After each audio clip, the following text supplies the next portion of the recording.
Chapter 21. Location: En route to Wisconsin. Floyd crawled out from underneath his truck, patting himself, looking for a wound. He found his baseball cap, then saw smoke coming from the back of his truck. Walking to the rear of Old Betsy, he stood with cap in hand, staring up at what looked like a bomb blast through the back doors of the van. "Good God Almighty, what on earth happened?" he said. He walked back to the open driver's door and struggled to pull himself up. Then he froze. There in the back of his driver's seat was a large round hole that ran through the cushion, through the sleeping quarters, through Anderson's worldly possessions, and right out the back door of his moving van. He made a whistling sound through his teeth. No fire, no smoke. How am I going to explain this alien invasion?" Floyd said, looking through the hole out into space. I'm sorry, it's all my fault," Nimbus said. Floyd snapped his body around, thinking Jerry had returned. He saw a puffy white little cloud hovering just outside the open driver's door of his truck. Hi, my name is Nimbus. Cumulonimbus the third, to be exact. I'm a cloud," he said quietly as he moved closer. Floyd stiffened and his watery eyes got wider. He was sure this was the big one that commercials advertised on TV, since one of the warning signs for a heart attack was a pounding in the chest. He put his hand to his heart. He thought it was the beginning of the walk down the long tunnel, going towards the bright light. He saw the tunnel, but just didn't see the light yet. "I must be dead. Maybe I took a bullet in the chest after all," he said. He patted his chest for a wound. "Maybe this is an angel coming to take me home.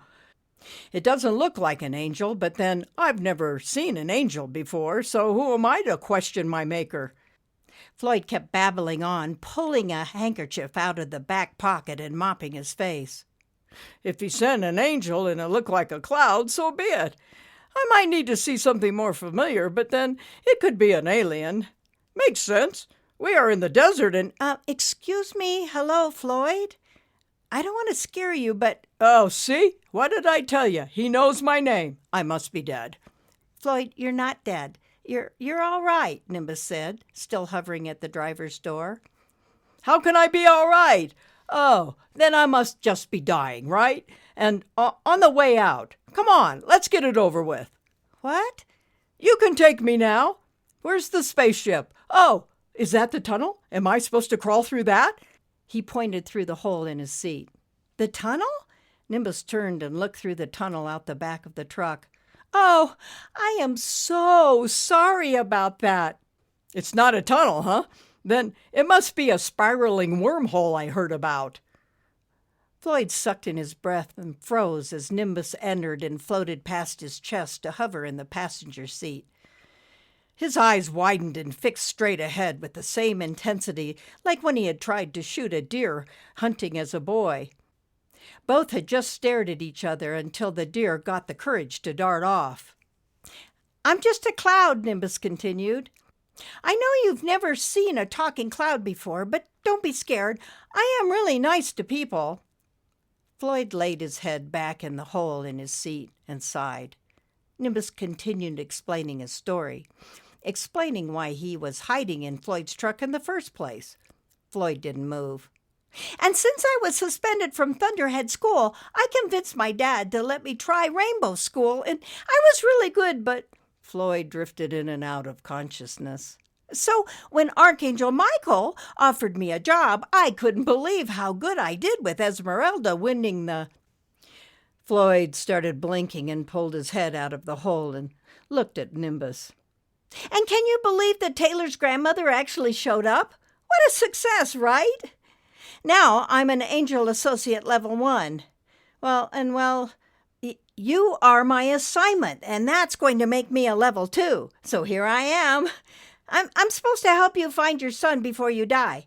Oh, don't get me wrong. You're not really going to die yet. Well, not that you're not going to die in the near future. All humans—" "Wait! So, you're not here to take me to your ship or to the other side," Floyd said, leaning forward, placing his hands on the steering wheel. Other side? No. Heaven, then. Heavens, no, I'm just a cloud, not an angel. I'm talking to a cloud who tells me about his dad, some dead grandmother, these missions with Archangel Michael. An actual cloud has been hiding in my truck? Floyd sat up straight, took off his hat and rubbed his bald head. He turned and put his hand through the hole and circled it around several times. And this hole came from where? You really are an alien, aren't you? No, sir, I am really a cloud, but I can see why you think so. I did have a little accident in the truck. Little? Floyd turned and stuck his fist through the hole in the seat again. You call this little? Oh, I'm so sorry, but Floyd, you're supposed to stay calm, Nimbus said. Your heart, you know. Floyd took a few breaths and said calmly, So how in the blazes did all this happen? It was a lightning strike. I got scared that this guy was waving that gun around. I thought you were in danger and, well, I have come to realize that when I get scared, I build into a terrible storm cloud really fast now. Nimbus noticed that Floyd was listening, but staring straight ahead again. He continued, Normally I'm outside and can release my lightning strikes. Normally? Yes, of course, Floyd said. But I was trapped in the cab, you see, and got scared and had so many buildups that I just blew. Nimbus tried not to drift into Floyd, who just kept staring. He continued, There was a time I couldn't even thunder. Now look what a mess I've made of things. No advance to level 2 in my future. Lightning, Floyd said softly. He turned around and again looked at the distant horizon through the hole out the back of his truck. The fact that nothing caught on fire was a miracle to him, but the damage to the Andersons' shipment was going to be costly. He wondered if this claim would fall under the Act of God insurance policy. No coverage. Luckily, he was retiring. What did you say your name was again? Cumulonimbus III, but you can call me Nimbus. Floyd asked more questions, and Nimbus tried to answer them as best he could without revealing the angel code, saying nothing that would cause more PTSD. Did you get PTSD from this? How is your heart? Oh, that's right. They have a name and a treatment for the horrors of war now. The only way they're ever going to solve those horrors is to send the politicians into the war zones. That would make my PTSD evaporate. Would that be a yes or a no? I just don't want to give you a heart attack. Nimbus, I would have had a heart attack by now, Floyd said. He stared at Nimbus, who tried to look as cute as he could. So now let me get this straight. It was you that caused the explosion. All me. What happened to that scuzz bucket? Floyd asked. Oh, I was so out of control and mad that I chased him out there somewhere. Nimbus pointed to the desert. He's probably in Des Moines by now. Floyd started to laugh, which made Nimbus laugh. They both had a real hoot retelling their side of the story until tears ran down Floyd's face. He hadn't laughed like that in years. I can just picture Jerry down on his knees for the first time in prayer, repenting, promising to change his ways. He used to be fearless, but thanks to Nimbus, he's earless. Floyd crossed himself and laughed again. That's a good one, Floyd. Then Floyd added, Nimbus, you may have saved that boy's life, and mine too.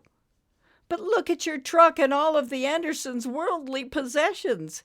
Nimbus got all choked up and started to sprinkle. I just wish I could learn not to be so destructive. Hey, stop. Now, you're going to flood my cab, Floyd said, holding his sticky hands under Nimbus's waterworks and rubbing them together. Then he looked at Nimbus and shook his head with a smirk on his face. Sorry, Nimbus said, having squeezed his eyes shut until the rain stopped. See what I mean? I can't be a cumulonimbus. Floyd leaned over and rolled down the window. He reached back and found a half-soaked roll of paper towels and mopped up the seat, then wiped his hands.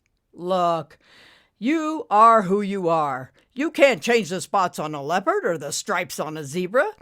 You just need practice. But that still causes damage. You see, there was this trailer park. Nimbus, your past is your past, Floyd interrupted. Relive it if you want to, but sometimes you gotta break some eggs to make an omelet. Floyd tossed the paper towels through the hole of his seat. What does that mean? Nimbus asked. It means it's hard to succeed in something without having a little pain over collateral damage. Do you know what collateral damage is, Nimbus? That those near you get hurt? Nimbus said. Close enough. Floyd climbed to the back compartment and started picking up pieces of coffee pot glass off the floor. He grabbed a rag and wiped down the splatters of pop and beer, then unplugged the refrigerator and tried to close the door as best he could. Nimbus wished he could help, but he was thinking about what Floyd was trying to say. As he watched Floyd work, he wished his dad would talk to him like Floyd did. So what's your relationship with your dad? Floyd asked, looking down the cylinder of destruction at some white piece of cloth dangling like a flag of truce. When was the last time you talked to him? Oh, he doesn't approve of what I'm doing. Well, from what you said, he's probably embarrassed about this Thunderhead school fiasco and might be a little worried you'll become a sissy doing artsy stuff. But now we both know that that's not right. Floyd jerked open a metal drawer and grabbed a dry towel. He mopped up the floor and anything else that was still wet. But I don't want to be like him. I've seen too many hurtful things. Besides, see what just happened? Well, he sure wouldn't think you're a sissy from all this, Floyd said.